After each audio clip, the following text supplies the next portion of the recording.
My name is Tommy Grace. I live in a small village in California called Red Hollow. It was once a place full of life, with kids playing in the streets and neighbors always stopping by to say hello. But everything changed one terrible day, and I'll never forget it. A few years ago, the ground shook so hard it felt like the whole world was breaking apart. The earthquake destroyed almost the whole village. I was in town getting supplies when it happened. My 3 sons, Mark, Ethan, and James, were at my house with their wives and kids. They were having a big family dinner while I was gone. When the shaking stopped, I raced home, praying they were okay. But when I got there, all I saw was rubble. My home was gone, crushed to the ground. I started digging through the wreckage with my bare hands, calling their names. But I only found silence. Then I found them, my sons, their wives, and even my sweet little grandkids, lifeless under the ruins. That day, I lost everything. My family was my whole world, and now they were gone. I didn't know how to keep living. The days after the earthquake felt like a blur. The town was full of people crying, trying to rebuild, but I didn't care about any of it. I didn't want to be here anymore. One morning, I decided I couldn't take the pain any longer. I walked deep into the woods, far away from the village. I didn't want anyone to find me.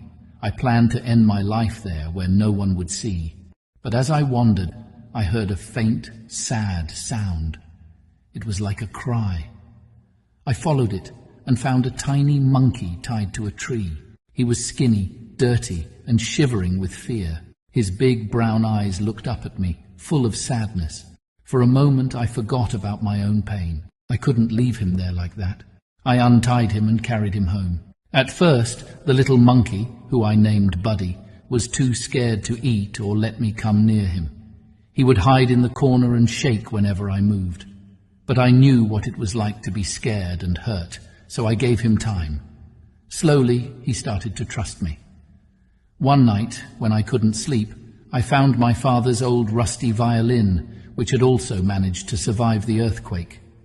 It was covered in dust, but I cleaned it up and strummed a few chords. I hadn't played in years, but the sound brought back memories of happier times.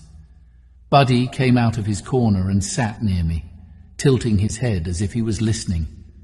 From that night on, I played the violin every evening, and Buddy always sat by my side. One day, as a joke, I gave him the violin, urging him to try his hands on it. He clumsily touched the strings, making silly sounds that made me laugh for the first time in ages. Over time, Buddy started to get better. His tiny hands learned how to pluck the strings, and soon he was playing real music. Now, Buddy and I perform together. We travel to nearby towns, sharing our music with anyone who will listen. People always say how special it is to see a man and a monkey making music together, but it's more than that. For me, Buddy saved my life. On the day I planned to leave this world, he gave me a reason to keep going. Every song we play is a reminder that even when everything feels lost, there's still a chance for hope, love, and light. So when you see Buddy and me, know this: we are 2 broken souls who found each other in the darkest of times. And together, we chose to keep living one note at a time. To everyone out there who think they have lost everything, know that God has other better plans for you. Tonight, I'll allow Buddy to play 3 pieces and bless your evening. Listen and be encouraged. Thank you.